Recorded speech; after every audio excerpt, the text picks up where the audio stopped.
অভ্যুত্থানে ক্ষমতাচ্যুত আওয়ামী লীগের সাথে যোগাযোগ ছিল জিয়াউর রহমান হত্যা মামলার আসামি মোজাফফর হোসেনের, আর সেই সুবিধা নিয়েই ৪৫ বছর তিনি আত্মগোপনে ছিলেন এমন দাবি করে আন্তর্জাতিক অপরাধ ট্রাইব্যুনালের চিফ প্রসিকিউটর বলছেন তাকে জিজ্ঞাসাবাদ করলে আরও চমকপ্রদ তথ্য পাওয়া যেতে পারে।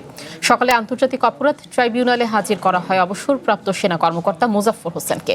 এ সময় প্রসিকিউশনের আবেদনের পরিপ্রেক্ষিতে মোজাফফর হোসেনকে ট্রাইব্যুনালের মামলায় গ্রেপ্তার দেখানো এবং তাকে জিজ্ঞাসাবাদের অনুমতি দেন বিচারক। ভবিষ্যৎ হোক নিরাপদ, বিনিয়োগ হোক বিশ্বস্ত, আর আমার পছন্দ সল্ট বে। ওয়েলকাম টু সল্ট বে।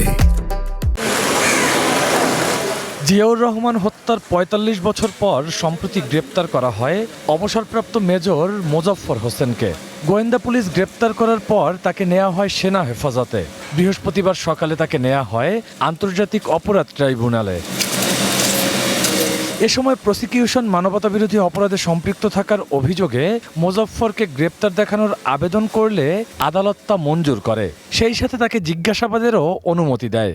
আমাদের ট্রাইব্যুনালের ইনভেস্টিগেটিং অফিসার তার সুবিধা মতো তিনি যে কোনো সময় পরপর 2 দিন তিনি জিজ্ঞাসাবাদ করতে পারেন, অথবা তিনি একদিন করেও জিজ্ঞাসাবাদ করতে পারবেন। সেই জিজ্ঞাসাবাদের পরে প্রাপ্ত তথ্যের ভিত্তিতে আমাদের প্রয়োজনীয় পরবর্তী কার্যক্রম গ্রহণ করা হবে।